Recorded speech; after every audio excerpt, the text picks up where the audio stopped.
बार की बात है, महेश नाम का व्यक्ति अपनी बीवी रमा और 6 साल की बेटी पिंकी और 8 महीने के बेटे बिट्टू के साथ रहता है। जिंदगी एक पल में कितनी बदल जाती है, इसका सबसे बड़ा उदाहरण था महेश। वो एक केमिकल फैक्ट्री में काम करता था। एक रात फैक्ट्री में ब्लास्ट हो गया। इसे गंभीर हालत में अस्पताल में भर्ती कराया गया। जैसे ही रमा को पता लगा, वो भागी भागी अस्पताल पहुंची। डॉक्टर रमा से कहता है, काफी गंभीर हालत है आपके पति की।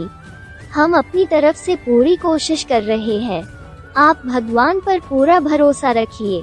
महेश बच तो गया, पर इस हादसे में इसने अपना पैर भी खोया और अपनी नौकरी भी। घर में जो भी जमा पूंजी थी वो उसके इलाज में खर्च की गई। पिछले 3 महीनों से वो बेरोजगार है। इन 3 महीनों में उसने नई नौकरी ढूंढने की कोशिश की, लेकिन एक अपाहिज को कोई भी नौकरी नहीं देना चाहता था। अब तो बारिश का मौसम भी शुरू हो गया था। इस मौसम में उसे एक जगह से दूसरी जगह जाने में बहुत दिक्कत होती थी, क्योंकि सड़कें पूरी तरह पानी से भर जाती। आज भी वो परेशान अपने घर लौट रहा था। महेश चलते चलते मन ही मन दुखी होकर सोच रहा था, आज भी मुझे काम नहीं मिला। सब लोग मुझसे नजरें ऐसे चुराते हैं जैसे कि मैं कोई भूत हूँ। अरे आप लोग ही बताओ, क्या अपाहिज कोई जीने का हक नहीं है क्या? वो और उसका परिवार क्या भूखा मर जाए? महेश बार बार की असफलता से परेशान हो चुका था। उसका मकान मालिक 3 महीने का किराया वसूलने हर दूसरे दिन उसके घर आ जाता था, साथ ही घर खाली करवाने की धमकी भी देता था। कल शाम भी वो आखिरी चेतावनी देकर गया था। इधर घर में खाने के लिए अनाज का दाना भी नहीं था। पिछले 2 दिनों से पूरे परिवार ने कुछ भी नहीं खाया था। उसे कुछ भी समझ नहीं आ रहा था कि अब वो क्या करे। वो ये सोचते सोचते जा ही रहा था कि तभी जोरों की बारिश शुरू हो जाती है। महेश सोचता है, मुझे उस चाय की टपरी के नीचे छिप जाना चाहिए। कहीं बारिश में तबीयत खराब हो गई तो लेने के देने पड़ जाएंगे। वो चाय की टपरी के नीचे जाके खड़ा हो गया। चाय की टपरी वाला चाय के साथ पकोड़े भी बना रहा था। लोग चाय के साथ पकोड़े भी खाते हुए बारिश का मजा ले रहे थे। उसे पता था कि घर में कुछ भी खाने को नहीं है। उसने अपनी जेब में हाथ डाला तो 10 रुपए का बहुत ही पुराना नोट मिला। वो सोचता है, 10 रुपए ही है जेब में, क्या करूं क्या ना करूं। हम मियाँ बीवी तो पानी पी कर भी रह लेंगे, लेकिन बेचारी पिंकी का क्या? सब मैं उसके लिए पकोड़े लेके जाऊंगा तो वो बहुत खुश हो जाएगी। पहले उसने बहुत सोचा, फिर उसने उन पैसे से पकोड़े खरीद लिए। थोड़ी देर बाद बारिश बंद हो गई। फिर वो पकोड़े लेकर घर पहुंचा, लेकिन घर के बाहर पहुंचते ही उसकी आंखों में आंसू आ गए। उसके बीवी बच्चे घर के बाहर खड़े थे और उसका 8 महीने का बेटा बिट्टू अपनी माँ की गोद में लगातार रोए जा रहा था। पिंकी सहमी अपने माँ का आंचल पकड़ कर खड़ी थी। उनका मकान मालिक उनका बचा खुचा सामान सड़क पर फेंक रहा था। उसकी बेटी ने जब उसे देखा तो वो भागते हुए महेश के पास आई और रोते हुए कह रही थी, बाबा देखो ना, अंकल ने हमें घर से बाहर निकल दिया और वो हमारा सामान भी बाहर फेंक रहे हैं। और वो मेरी छोटी सी गुड़िया थी ना जो अब लाए थे, अंकल ने उसे भी नाले में फेंक दिया। महेश ने अपनी बच्ची को ही चुप कराया और जाकर मकान मालिक के पैरों में गिर पड़ा। महेश रोते हुए मकान मालिक से कहता है, ये आप क्या कर रहे हैं मालिक, इस तरह हमें बेघर मत करिए। मकान मालिक महेश से गुस्से में कहता है, चुप कर, पहले 3 महीने का किराया हाथ में रख फिर बात कर। महेश रोते हुए कहता है उसे, मैं जल्दी ही आपका सारा पैसा चुका दूंगा। मकान मालिक चिल्लाकर बोलता है, चुप कर, पिछले 3 महीने से तुम्हारी यह बात सुन सुनकर मेरे कान पक चुके हैं। तभी महेश के मकान मालिक की नजर महेश के हाथ में रखे कागज में रखे पकड़ों पर गई। उसे देखकर उसका पारा चढ़ गया। अरे रे रे, कितना झूठ बोलते हो तुम लोग, मेरा किराया देने के लिए तुम्हारे पास पैसे नहीं है और पकौड़ा पार्टी करने के लिए पैसे हैं, चलो निकलो यहाँ से मक्कार कहीं के। ये कहकर पकौड़ों को उसने उसके हाथ से छीनकर फेंक दिया। फिर वो अपने घर में ताला लगाकर निकल गया। महेश और उसकी पत्नी गिड़गिड़ाते रहे मगर वह तो निर्दयी बना रहा। महेश की पत्नी रोते हुए महेश से कहती है, अब हम कहाँ जाएंगे? महेश उदास होकर कहता है, पता नहीं रमा, पर कहीं तो जाना होगा ना। छोटा मोटा सामान अपने सर पर उठाकर वो सड़क पर निकल गए। एक बार फिर से जोरों की बारिश होने लगी। वो बारिश से बचकर कहीं छिपना चाहते थे पर कहीं दूर दूर तक कोई जगह नहीं मिली। रमा अपने छोटे से बेटे को सीने से लगाए चली जा रही थी। तभी बारिश के साथ साथ ओले भी गिरने लगे। महेश परेशान होकर कहता है, हे भगवान, गरीबों को तकलीफ देने में आपको बहुत मजा आता है ना।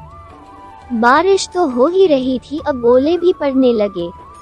लेकिन तभी महेश की नज़र सड़क पर पड़े सीमेंट के पाइप पर पड़ी। उसने पत्नी और बच्चे से पाइप में छिपने के लिए कहा, लेकिन पाइप तक पहुंचने से पहले दुर्भाग्य से ओले का एक बड़ा टुकड़ा पिंकी के सिर पर गिरा। उसके सिर से खून बहने लगा और वो बेचारी जोर जोर से रोने लगी। रमा ने झट से अपनी गोद से बेटे को महेश के हाथ में दिया। अपनी साड़ी का पल्लू फाड़कर पिंकी के सिर पर बांध दिया। पिंकी को चोट से बहुत दर्द हो रहा था। वह रोते हुए अपनी माँ से कहती है, माँ, सिर में बहुत दर्द हो रहा है। रमा अपनी बेटी को दिलासा देती है, रो मत मेरी बच्ची, ठीक हो जाएगा। वो सभी पाइप के अंदर बैठ गए और बारिश रुकने का इंतजार करने लगे, लेकिन बारिश रुकने का नाम ही नहीं ले रही थी।